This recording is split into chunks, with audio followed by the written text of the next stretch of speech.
Writing is about the process. It's about listening and recognizing remnants of your story in the stories of others. When we share our stories with each other, we share the resonance of the human experience. The By Firelight podcast is your invitation to join our circle, a circle of writers, poets, seekers, and storytellers as we capture our living in words. This multifaceted living with joy, grief, love, growth, and loss is shared among us in your legacy, your story. The things you choose to do with your days as they unfold matter here. I'm your host, Betsy Delzer. I'm many things, but in this gathering, I'm a painter, poet, and writer, and I'm honored to be your guide through these episodes. Together, we'll find our muses in the rich and heart-expanding conversations with incredible guests, many who are like minds and all outrageously inspiring hearts.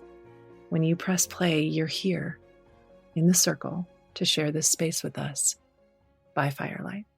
Today's guest is Chuck Murphree. He's a published author, educator, public speaker, mental health advocate, and lover of nature. You'll see in this conversation that Chuck honors this through line of the love story of his partner that began at age 13 and carries to present near 55, as well as the through line of his love for his mother that inspired his most recent body of work, letters that he wrote by her bedside during her passing. This is a tender one, and there are a few trigger warnings as we discuss suicidal ideation as well as sexual assault. It's sprinkled throughout, as well as Chuck's advocacy, care, and deep hope for you and me. Enjoy. Well, Chuck Murphree, thank you so much for being here today. Yeah, thanks for having me. Yeah.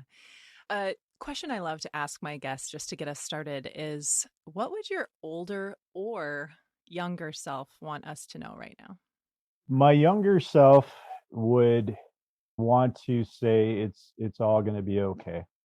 When I was 7 is sort of when my whole world took a turn and started having a lot of trauma in my life. Grew up in a very abusive household. A lot of that was toward myself. A lot of it I witnessed. And, at the time when you're that age and younger, up through my teen years, is you're very frightened. You're very afraid and you don't know if it's going to be okay. And this is one of the things I bring into when I'm working with kids as well as students in the schools is it seems like this is the way your life's going to be in the norm, but it doesn't have to be that way. And so my younger self would be, I'd be saying it's going to be okay. My older self, as I've aged, a lot of people really struggle with aging, and I actually welcome it. I feel that I've prepared myself mentally and physically enough with the things that I've studied and read and the sort of a way of being that I'm very mindful. I read a lot of Thich Nhat Hanh. I read a lot of Stoicism. I read all these things and I practice them because I feel like in some ways I'm preparing myself for that next journey of, I'm going to be 55 in June. So that next journey of the next 20 years or hopefully 30 or more and getting myself ready for that. And to me, and this is honestly the truth of the way I live is I look at each day as an exploration, a journey. I keep my curiosity going. I've always been that way, my adventurous mind. And so I think going into that next step of even becoming older, when I get my 70s and 80s, hopefully 90s, to me, it's like that's going to be an interesting journey in itself. Yeah. Yeah. Thank you for that.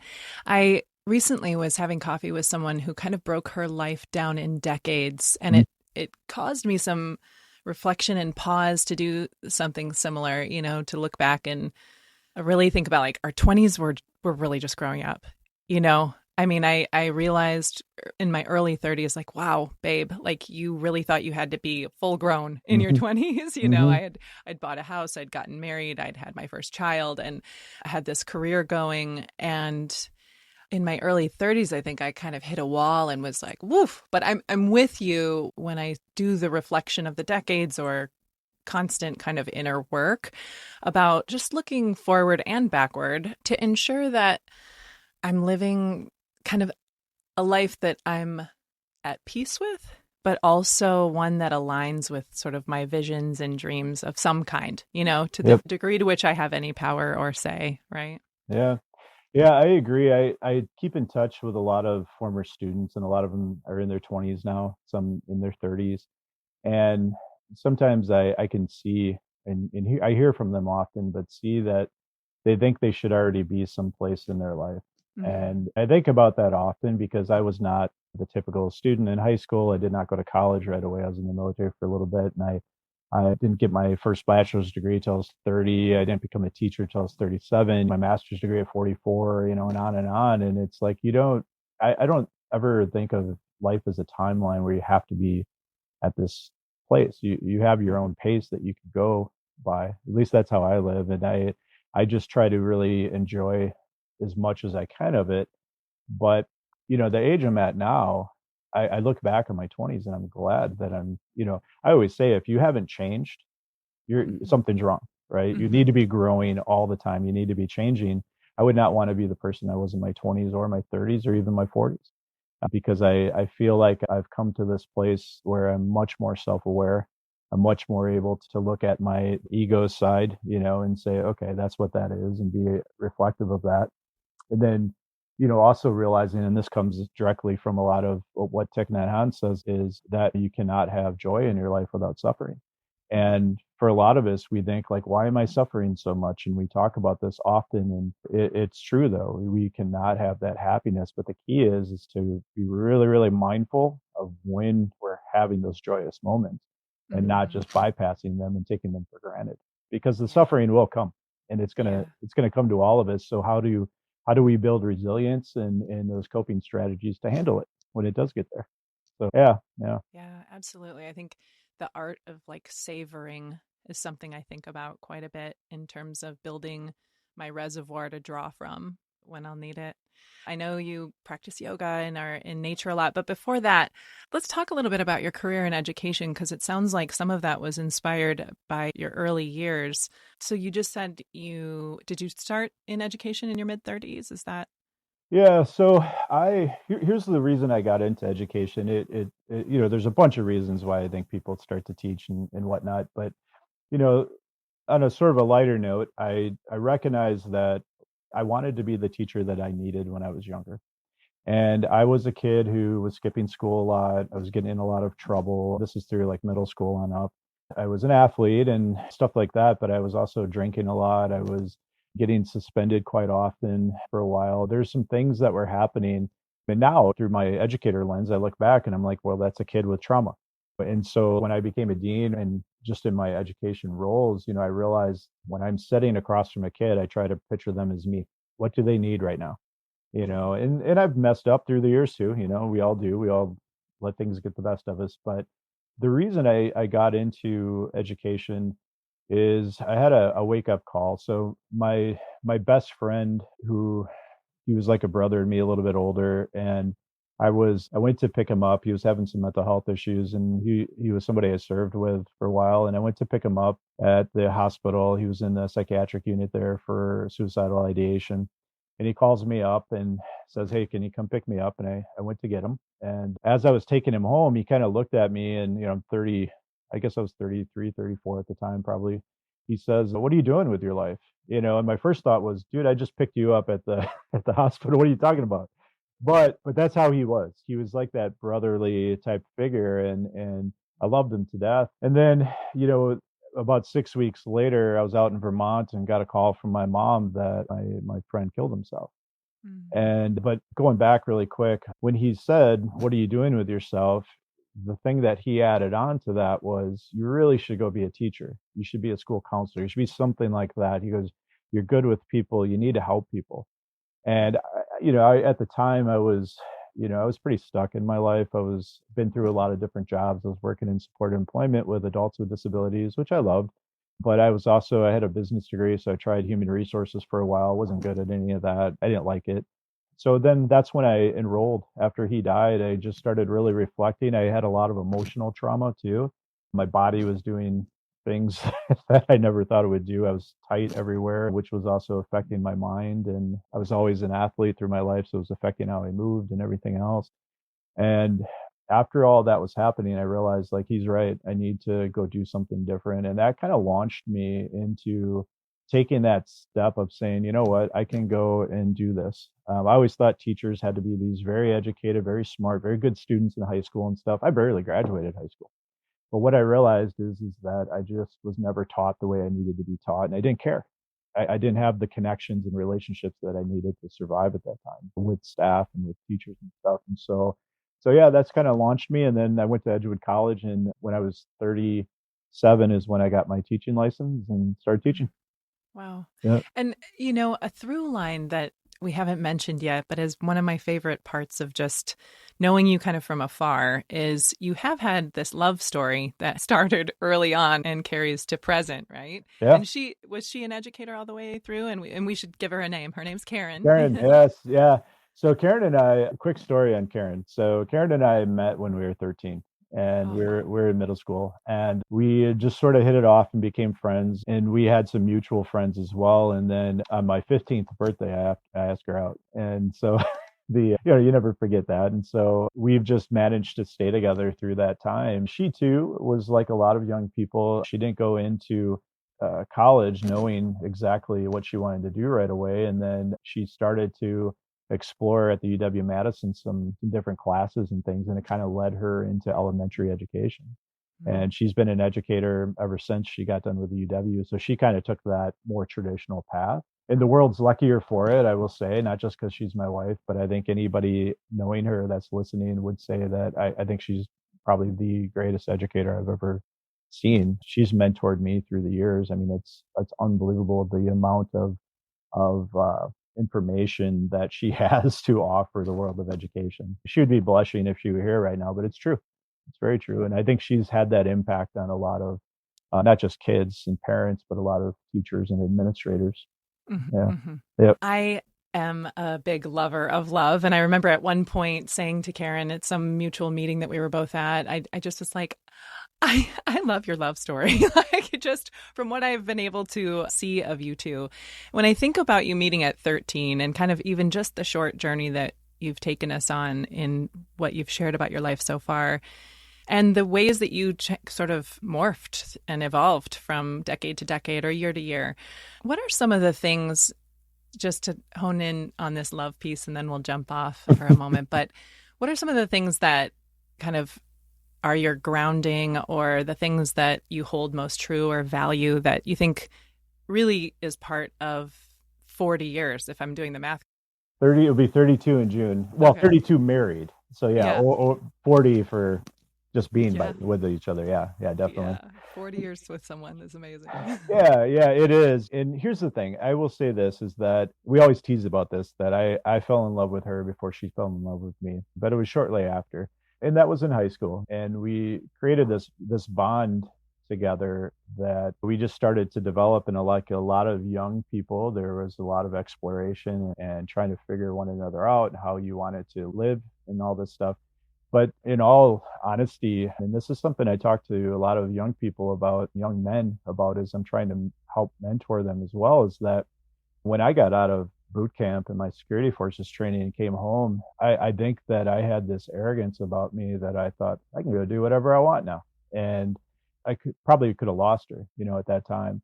And the reason I bring that up is because, not that I need to hash old stuff, but I think that my mother is the one that came up and said, "You're messing up. You need to start paying attention to her. You're going to lose her." And I was 19, 20 years old. I was young. I think it's true what they say about men don't really fully develop their brains and stuff till they're 25. There's a lot of truth to that. And so one thing, it just clicked one day that I was like, yeah, she's right. I'm going to lose her, and I can't, because she's wonderful. So I always look at people within my life that have made the biggest impact on me as a man, has made me grow into hopefully the man that people respect, but that I can respect too. And it's my mother and it's Karen. I mean, there's some people along the way, Karen's father, Karen's mother and stuff like that. But those are the two huge influences on my life. And I think that just recognizing that, being mindful of that, and also not taking it for granted is incredibly important. And then with the relationship piece itself, I talk about this often with people when they ask me, is that you have to grow and accept one another, grow with one another and accept one another. So that's something that's happened all through our years, is when we've made decisions, whether it's career decisions or other things that we wanted to pursue, we've supported one another fully and have been that support. We're stronger with one another than we are separate. And just, I could go on, but I think that there's so much that falls into place. There's also that, she's married to a very silly husband, but somebody who also tries to surprise her with thousands of notes over the years and everything else, and trying to keep that romantic side going as well. And I find a lot of people that I know lose that through the year. They lose a lot of that. And it's like, well, wait a minute, think about when you fell in love. Why did you lose that? Because I haven't. I can still watch her walk across the living room and watch her, and it still gives me chills. So anyway, that's kind of a summary if I answered your question. You absolutely did. Absolutely. I really wanted to honor that in our time together. So you're working as an educator, and then you start to write? Or are you writing all along, or how did that come to be? Yeah, it's a great question. I started writing in my early 20s, and I was fooling around with writing songs and poetry, and I was writing some short stories. And then I jumped into a creative writing class at METC with a gentleman named John Galligan, who is also a writer. He's written a lot of different books. And a side note, the interesting thing is I was at a book event doing a signing, and he was right across from me at a table. So we got to connect again. And, the last time I saw him, I was probably 24 years old. That's so cool. Yeah, so it was really nice to see, and he could see the books that I've written and been published and all that. But I started writing back then. I truly think, like with any art form, and for writers, you're trying to find your voice. You're trying to find like who you are in your writing style. And I think some mistakes I made were a few things. One, I had this thought that I had to get a master's in fine arts in order to be a writer, or I had to find publication or be writing for some big publication or something. And I had all these thoughts that sort of kept limiting me from really expressing the writing that I wanted to. The other mistakes I made in my 20s where I was trying to write like other writers. I was reading them and I was like, oh, this is how they're doing it. And then I would try to write like them, and it was horrible. It wasn't me. And then in my 30s, I wrote a couple of essays that got published, and they were around mental health and just things that I knew. And so I realized at that point, like, the most important thing I can do is write about the things that I know, write about some experiences. And then I kept doing that, but I wasn't sending anything out for publication. And then it wasn't until I was teaching eighth graders out in Edgerton. And this was right before I became a dean in Middleton. And I was teaching eighth graders in Edgerton, and I started to write my very first novel, Everything That Makes Us Feel. And I decided to take my friend who I told you about, who killed himself, and use his name for the character who actually kills himself in the book. And I wanted to get permission from his family to do that and stuff, because I wanted to make sure, even though he's dying in the book as well, it was to honor him. It's also dedicated to him. I wanted to write a novel for like a YA novel, but I knew adults would be reading it too. But for me, it was taking all the experiences of who I was up until that point, like as a kid as well. And then the experience and the feeling of what happened after he died, after that happened, but put it in a teenage perspective, because I know our teens are going through so much, so many things. And I'm a big advocate of, like, we need to be more transparent about talking about mental health, about suicide and everything. It doesn't trigger kids. They want to talk about it, and so when I wrote that first novel, that it just started to flow that way, because I found my voice. I knew I needed to write for, and the other piece of that is writing for myself. I needed to write something I was interested in, because if I was writing for the market, there's no way I could do it. I had to write what I needed to wanted to read. Yeah. So that's a little bit of my journey with that. Were you at the time reading a lot of young adult novels, or is that something that you had sort of immersed in as a reader and that sparked the interest? Or was it a little bit more of like that desire to make that extension and connection to the teens that you were working with? Yeah, I did not read a lot of YA at that point. Even now, I read a lot of nonfiction. For me, like, even reading nonfiction, it sparks something to write in a fictional way, if that makes sense. It sparks some interest in ideas that may come up. But I took my experience. At that point, I had been in teaching for about 7 years maybe, and the experiences that I had working with kids and kids with trauma, kids that have anxiety, depression, and everything else, that throughout the years building relationships with them, when they started opening up with me, I thought they need a book where I can normalize anxiety, normalize depression, and talking about that. And so that's really what led into that first book. Yeah. Mhm. I'm thinking about the population of listeners, and I'm guessing that while I have quite a few teen friends at schools where I am currently working, I'm guessing that they're probably not putting me in their AirPods on their time off. But if there's a parent of a teen who like just really feels overwhelmed by some of the topics that you brought up or some of the things, what's some advice that you would give that parent? When I go to book signings, or about a year ago or so I was a keynote speaker out in Sun Prairie at the middle school for an event, and I had a lot of parents coming up to me, and parents often feel lost and desperate because their kids are struggling with their mental health and they don't know what to do. One, they're trying their best to get their child in therapy, but there's a huge wait list often with that. Medications can be good, but sometimes medications can have the adverse effects too. And there's all these different things. So what I see is parents that when they come up, they're literally just like, I need something for my child. I think we often think about, and I see this in the schools, I still see it in the schools, even after all we know about mental health these days.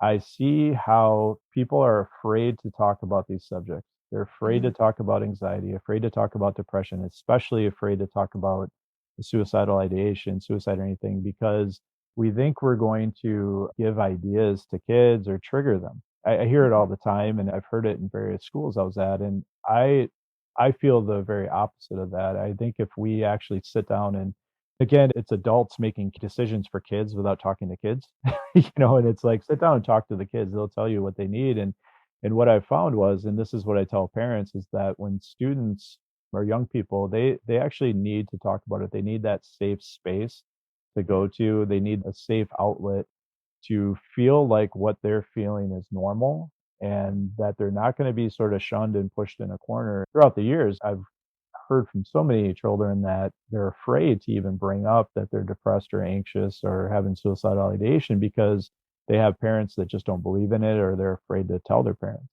And so to me, it's about being transparent. It's about, yes, the topics can be pretty tough and the topics are pretty dark, but if we don't talk about it, then kids have to keep that in. And that's when it becomes dangerous, I think, is when everybody's keeping it in and the kids don't know what to do. And so that's kind of how, what the advice I give to parents too is be very transparent, be that safe person for them. And even if you don't feel like you know what to say, like a lot of us don't. I mean, Karen, knock on wood, Karen does not have, for instance, depression or anxiety. And I'm thankful for that. But when she watches her husband go through it, she often doesn't know what to do, but she does the right thing by at least giving me a safe space to be who I am and to go through it and try to work through it, and also just listen and be that gentle person that you need at the time. There's no judgment there. She's not telling me to get over it, stuff like that. So that's kind of what I always advise with parents. I love that. Well, sticking with the theme of your writing before we kind of go into the process, because I'm curious about both. The other book that you published, Somewhere Between the Trees and Clouds, also handles some pretty tricky topics for people to discuss, Yep. right? You talk a little bit about a couple of characters who have been victims of sexual assault. Mm-hmm. Yeah. And so through that kind of writing, the creative portion, the intentional portion, right, of like wanting to really reach your reader in a way, what has it been like to actually then put it out into the world and let the world then hold your words, hold your stories, and then connect through their own process? Yeah. So it's interesting. The first thing that comes to mind is I had a young lady. She's, probably, I don't know, she might be a senior in high school now. I might reach out to me on my Instagram page, which, anybody can reach out and send me a message. And after she read both books, but after she read Somewhere Between the Trees and Clouds, she said to me, "This saved my life." Now, it was pretty heavy to read, or, to see her words like that. But what I found out through that process, and it was weird. I connected with somebody who knew her. I didn't know where she was from because I've had people contact me overseas, with stuff that have read my books, but I found out that she went through an experience where she was sexually assaulted. And so again, she felt very isolated, very alone, very much like she did something wrong. And so reading the book, I think again brought out this feeling of I'm not alone in this. I have other people because I share some of my own story within the book from when I was younger and similar things happened to me. And so, understanding that, you've been through this, but there are ways that you can learn how to cope with it and also how to not be victimized by it for your entire life. And because I think that a lot of times when we have these very traumatic things happen to us, we feel like we're just going to be stuck. We're going to, we're never going to get through this and through the trauma. And to me, like I wanted that second book, I wanted it to be a book of hope, but I also, I have one of the characters in there, Peter, is a young man with Down syndrome who's kind of based off of a student I worked with a while back. And he's kind of a hero of the book. He pulls the family together. And then the main character, Dylan, who was sexually assaulted by his uncle when he was younger, has the trauma came up again when he saw him at his mother's funeral. And the reason I put that in there too is because, through our life, when we've experienced trauma in the past, there's certain things that are going to trigger it again. Of course, there's things that will happen. And so for him to be able to start working through that. But then another main character is Audrey, who was sexually assaulted at a high school that she was at and changed schools to come where Dylan is. And together they help one another. Together they help one another through everything that they've been through. And to me, like the book itself is also a love story. It shows these two people who connected through their trauma, but grew to show each other that there is love out there.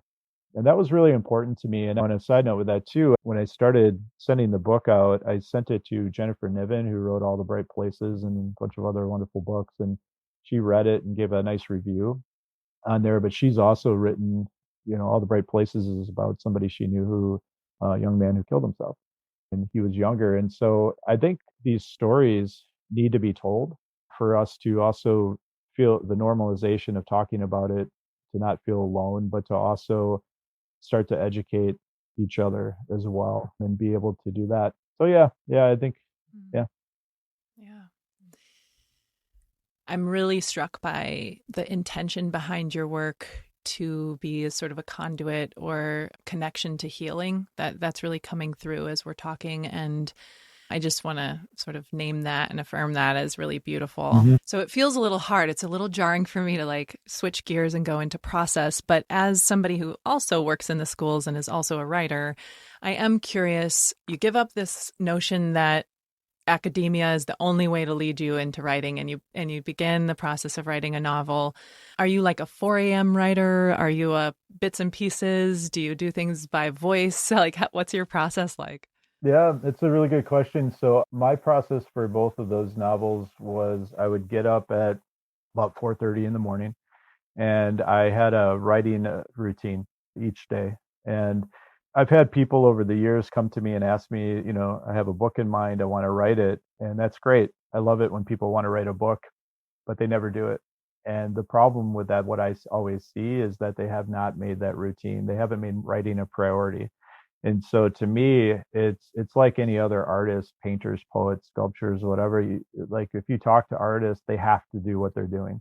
And it's not even for someone else, it's for them. Like they have to get that out. And for me, getting up at 4:30 in the morning and sitting down and writing when the house is quiet and everything is a perfect time to do it. It's just myself. There's no distractions. Work hasn't started. The dog and Karen aren't up yet. It's just my time. That's sort of how I do that. However, there are other times when I leave, like let's say I write for an hour every day. I tried to leave by ending whatever I'm working on, the scenes, the chapters, whatever that may be. I try to leave it by ending where I want to come back to it. I'm curious where I'm going to take the character next, or I'm curious where the story is going to go, because I want that excitement of like, I know that I have this waiting for me the next day. And then sometimes I'll be working through the day and I'm thinking about the story of like, well, where do I want this to go next? And I'm so excited that I came up with something. I'll keep a notepad close by so I can make some notes, so I don't forget if there's something that I thought might be a really interesting sentence or a scene there. So I do that as well. But I also, when I start a chapter or even a book, it's very difficult to write an entire book. It's just difficult as fictional book because you have to try to keep it flowing well. And the first book's in prose and everything, but the second book's it's a novel in verse. And so if you open it up, it kind of looks like poems in some ways, but it actually reads pretty much like a novel. But when I'm writing, I often think about where I want to go. So I think about the ending, like where do I want to get to? Where's this journey? And I start thinking about that. This is just how my brain works. And then I start writing to get to that journey, to get to that end goal. So I knew pretty much how both of my novels were going to end when I started them. And then I'm like, how do I get there? And that was fun for me. And then trying to just figure that out along the way. Yeah. Yeah. One of the young adult novelists that I've had the honor of interviewing on this podcast shared that in her process, sometimes the characters as they're developing kind of create U-turns or pivots along the way. Do you find that as well, that you're working through part of a story and you almost have this pull of this character you're creating kind of leading you in a direction? Yes, all the time. Yeah. And it's exciting. That's the fun part is like even though I kind of know where I want the novel to go itself or a short story if I'm writing it or whatnot, I feel like again I'm on this journey with the characters and sometimes they will sort of take that life of their own and steer the direction of it. And it's really interesting when it happens because you're like, wow, I didn't think I was going to go there. And it's this wonderful moment where you're like that, oh, I'm glad they took me that way. The other thing too that I do, and this is again just how my mind works, I'm very much a visual person. And so I visualize the entire time I'm writing. It's almost like I have a movie reel going on in my head. And I'm picturing, like, I actually picture my novels as movies. I know what the characters look like, I know what the scene looks like, and all that. And it just guides me through. Mm-hmm. So, yeah. I'm really struck by sort of the words that are coming to my mind are like ultra creative, right? Like this is an ultra creative process. And I'm going to use a general word here, but an ultra like spiritual process to some degree to be able to tap into a character that is really an extension of your flow state or of your vision and your mental reel that's going on here with the movie, right? Yeah, it's striking me at this moment as something almost an alchemy to like dip your toes into that would be like, wow, this must be really potent to get into that state. I could see it almost being hard to hit a stop point and then go do your regular life. Did you find that a little jarring ever? Yeah, the interesting thing with being a writer, and I'll say on a side note, like you don't have to be published to be a writer. People think they do, and I hear that from writers all the time. And I was just sitting with a student last week. She wanted to show me her poetry. Oh my goodness, her poetry was amazing. I was looking at some of the verses and it was just amazing. And she said, "But I'm not published." And I go, "You don't have to be. You're writing." You know, so I always like to say that because I'm glad that I got published, but I would be writing if I didn't, and I would still be creating because I have to. So then when I leave from my writing during the day, yeah, it's very hard to transition from being creative to go into teaching. However, I will say this is that I also, when I'm having my conversations as an educator, a lot of times they are creative. I'm trying to use every sense I have to help kids if I can. But something happened that was very interesting after the first novel came out, and I wrote the second one fairly quickly, and the publisher wanted to publish it. But I started to sort of my own identity. I started to identify more as a writer than as an educator, and it became more of my identity. And so that transition of going into the schools, I love to see the kids and everything and be an educator. It's a wonderful profession, but at the same time, I identify more as a writer these days, and it's sometimes it was strange when people say, "Well, what do you do for a living?" I say I'm a writer and an educator. People, there's still sort of the I don't know if stigma is the right word, but people still think like writing, that's a great hobby. Well, it's not a hobby. I get paid for it, but I love doing it, and it's more than a hobby. It's part of my life.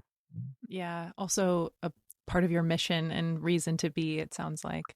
Yep. The current work in progress, we touched on this just a little bit before we started recording, and it just sounds so touching. Let's hear a little bit about what you have in the works right now and the way you're continuing this thread of intention and healing. Yeah. So it was July 7th of 2023. My brother and I took my mom up to her oncology appointment. She had multiple myeloma, so bone cancer, for a couple of years at that point. And as we were sitting with the oncologist after they did some blood work, they came and said, we knew the time would eventually come, but you're never prepared. But they said that there was no more treatment. So multiple myeloma, you can only treat it as you go. There's no cure or anything like that. So it's a very, very, very painful cancer, very painful. And so when we were there that day, we were told that she had 2 months to live. And of course, that throws a shockwave through us. My mom was my life, my breath. I'll probably start crying here in a second, but she was like she was everything to me. I mean, I she was my safety when I was a kid. If you want to get into it after I tell this story, I will, but I have a good sock story for you, a mother sock. But anyway, so my way at that point when I heard she had 2 months, the first thing I did was, of course, hug her and start crying and everything else. But I came home that night and I wrote her a letter. And I started sending her, I kept writing her letters of just how I was feeling. It was just, I had to sit down, I had to get it out. And writing's always been my way of like, I need to release this. And so I started sending them to her. And I called them letters to my mother, letter one, letter two, and went on through there. And my mom, one day, she was sick during the summer, so I had time off to spend with her. Where she was, that was her last 2 months, so I had time off to spend with her. So I was going over to her apartment quite often and having conversations. And she said to me one day, she goes, I think you should start sharing these letters on your website. She goes, I think they would help people. They're very raw. They're very much describing what it's like to lose somebody that you love. And we all, I'm a believer that we all will either lose somebody if we live long enough. It's going to happen. We're going to grieve if we're not already. It's something that no matter what anybody's differences are in the world, and we see a lot of that now, grieving is something that brings everybody together. We all do it. So I did start to blog them, and I started getting a lot of feedback from the readers who were reading them. It was helping them that they were watching their parent die or even their child. My goodness, I can't even imagine that. My mom lost a child with my sister, and watching her go through that, I just couldn't even imagine. So the oncologist was pretty correct and accurate in their prognosis. And so she ended up late August in hospice care. I continued to write her letters while I was setting up at a Grace hospice care with her in Janesville. I continued to write her the letters. And, and right before she sort of went into the next stage of her dying, where she just lost her voice and capacity to carry on conversations anymore, she said, I was alone with her, and she said, I really want you to make this into a book. I think it would help people. Because I was writing her letters up there and I was reading them to her because she didn't have the energy to read anymore. And so after she lost her voice, I continued to write her letters and I would read them to her because I knew she could hear. Like I knew she was listening. I could hear it. I could feel her sometimes grab my hand. And so so anyway, I continued to write these letters even after she died. I wrote a few more and I wrote her obituary as well. And I let them sit pretty much throughout a lot of last school year at least because I was just grieving so hard, and life doesn't stop. Life wants you to keep going. I found myself back in front of students a week and a half after my mother died, and I was just sitting there going, what am I doing? Mm-hmm. Why do we do this to one another? Why is our society like, I was just questioning all that because it's like I'm in incredible pain right now. Yeah. I have to keep moving. So, and people don't understand grieving sometimes. They want you to move on until it happens to them and they really understand the impact of grief. It's sort of like, well, it's time to move on now. I mean, I heard that, and so all through all last year, I kept knowing like I'm going to start piecing this together where it's into a book form. April came around and my publisher had some submissions open and they get hundreds, thousands of submissions. And so I sent it out in April. They got back to me in August and said they were really interested and wanted to publish it. And so yeah, and now it's going to be a book. We just got through the editing process. And now I'm starting to piece the book together, the design with the artist and how I want it to look. And there's some things, that I want to make, of course, make it dedicated to my mom and for some of her to be in there as well. My mom was an artist. She was a painter, a poet. So I want to make sure that that is seen within the book too. So Oh, yeah, that's Chuck, kind of.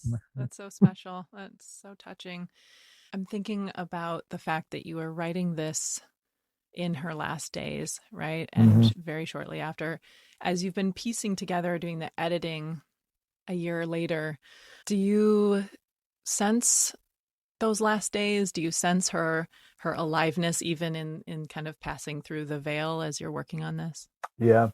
I'm not a very religious person where I go to church and stuff, but I'm very spiritual and my mom was too. And even last year when I was going back and rereading the letters to put it into a book form and make sure it was the way I wanted it before I sent it out for publication, it was sort of reliving everything because it was reliving the emotion, reliving what was happening. And because I dated all the letters too. So you can see the progression of those 2 months and her dying and what's happening with Mm-hmm. her, which was very important for me to do just because, death is part of life and there is going to be this pattern for all of us eventually. Some, it might be really quick and tragic and some it might be very slow and whatever. We just don't know, right? What's going to happen to us. But I think that accepting her death is part of that grieving process and the writing helped with that. And as I was editing, it just helped me continue to accept it.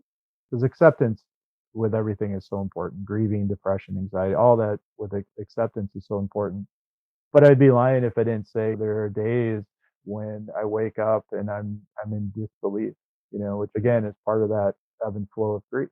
That I'm in utter disbelief that this woman who had a profound impact on my life and my entire family is gone.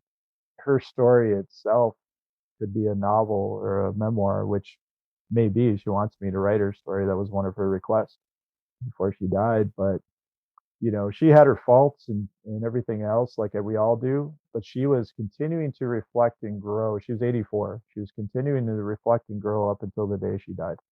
I missed those conversations.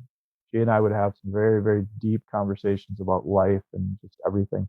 And I miss that quite a bit. And her being a writer and somebody who was creative, I miss that too. I don't have that anymore. Yeah. I had a friend recently say to me that dying is for the living. Do you feel like her passing has shifted or changed or created some part of your evolution as well? Most definitely. I mean, I will say that, and I'm sure this is repeated in many places, but through reflection, through all of this, I grieve because I loved.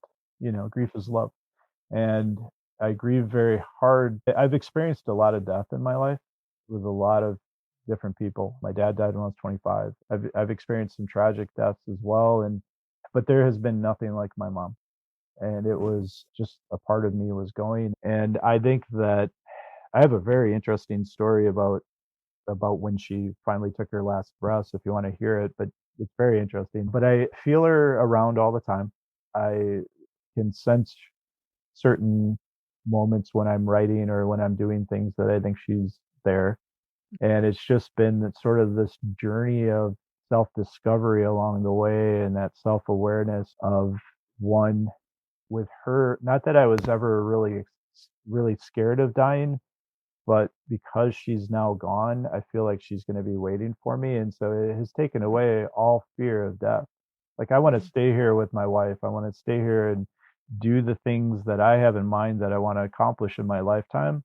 Mm-hmm. But one of these days, that's not going to be there anymore. I'm gonna find out myself that I'm dying or something will happen. And Mm-hmm. I've accepted that fully because I really believe my mom's going to be waiting for me. And to me, there's comfort in that, you know. And so So it sort of made me grow that way too. The other piece I will say is that I've never stopped talking to her. Often, I think people, when they lose somebody close to them, because my mom and I would communicate almost daily in some form. And I think when people lose somebody that they're that close to, they feel like they can't talk to them anymore. That's not to me. That's not true. You can. You have a voice, and I was with her for 53 years of my Yeah. life. I can kind of predict her answers. Yeah. Well, you mentioned two things, and I'm happy to go either direction or both. But you said something about a sock story, and then you uh, said her last moments, which I have a feeling are very different stories. So you can take us in either direction. I'll tell you this. I love to tell stories. That's why I'm here, right? So Yeah. Yeah. so here's the thing. The sock story. It just will show you the closeness that I had with my mother when I was little. So I was 8 years old. And keep in mind that at this point, I was very scared to be at home. My dad was very abusive toward me, and my mom didn't know it all, though, at the time. On a note with that, just to kind of give listeners a perspective, it's like, you know, you may think that I grew up in this home where one, I had abuse quite often that I had to hide because the threat was, if you tell anyone, I'm going to hurt your mother, I'm going to hurt your brother. It's a common threat. But I also had this great amount of love that was there too. And so that's how I survived. I survived all that through love. And so I try to share that because again, I don't want anyone feeling like they're stuck and they're lost, Mhm. and it's never going to get better. So the sock story is this. I was 8 years old. My mom was going, she's from Alabama, and I think that's where she was headed. It was either there or some other place, but that's doesn't really matter. But she was leaving, and I was just like petrified. I was scared, but I was also like, oh my goodness, this person who I rely on every day is leaving me. And one of the reasons I hate school is because when I was in kindergarten, I had to leave her. you know, she stayed home with me till then, and I just didn't want to be away from her. I was so close, and she was my safety net. So anyway, I went into her suitcase and I took a pair of her socks out. She had these little booty socks. I took a pair of her socks out, put them in my pocket, and then she left, and I had to go to school all week. Well, all week long, I had a pair of her socks in my pocket in school. So with that, I think I have them over here. With that, my mother knows that story, and she wanted me to tell it to her again as she was dying a couple summers ago. And my wife Karen was there too, and she looks at me, and this was probably a month before she died. She looks at me and she goes, "Honey," she goes, "why don't you go in my drawer and get a pair of socks?" And so that's what I did. And so I keep them up, I keep them up here where there's a lot of her other things. There you Mm. go. There's the sock story. I love it so much. Oh, that's just so dear. I'm connecting to the image of you as little Chuck getting Yep. taking these little socks, but I'm also thinking, from my own experience of being mothered and mothering, that's just so tender. So thank you for telling that Uh, story. This book is coming out just before Mother's Day, yes. right? Yeah. Yep. Yeah, it's going to be. We haven't picked the exact day yet, but the week before Mother's Day it's going to come out, and there will be a book launch that eventually I'll announce, and kind of go from there. Yeah. Love that. Where else can people find you? Where would you like to connect with people who are curious about your story? Yeah, so I'm on Instagram. I have a writer's page on there. I'm on Facebook as well. I just jumped on Blue Sky. I'm still trying to figure that out. But yeah, the books themselves, I mean, you can pretty much get them in any bookstore. Well, actually, I know you can get them in any bookstore. If they're not on the shelves, they'll order them. I always like to support independent bookstores, first and foremost. And so there's some that I've gone to that will have my books there, and I'll do a signing. But they're also in Barnes and Noble, in some signed copies in the Madison area, and then also Amazon. And I also have a website, chuckmurphree.com, and so I have my books are available there. But I also do some blogs. I mostly write the blogs for myself, and if people are interested in them, I'll get a lot of feedback from them. But I'm pretty transparent and upfront about things, and I don't hold back too much. And a lot of my blogs are about mental health and now grieving. Yeah. Mm. Well, thank you for putting yourself into the world in this way and allowing your story to connect and resonate with other stories. It's really a beautiful thing. Is there anything else you want our listeners to hear or anything else you want to say? I appreciate you bringing me on here. One of the hardest parts about being a writer is promoting your own work. And there's a part of me, I know it has to happen, but it seems a little egocentric in some ways. The first book, when it came out, I was invited on podcast radio stations. I did a lot of promoting and I was in the news and things like this. The second book was in the midst of my mom suffering. And so when it came out, I will be honest, I didn't really care. It was one of those things where I was also starting to have some of my own suffering through what I found out was some emotional pain, but it was severe. And so I feel like, the second book in some ways has been lost a little bit. And the readers who have read it, who have read both books, they talk about how they enjoy both of them, but the second book they really actually enjoyed more after they got into reading the verse pieces of it.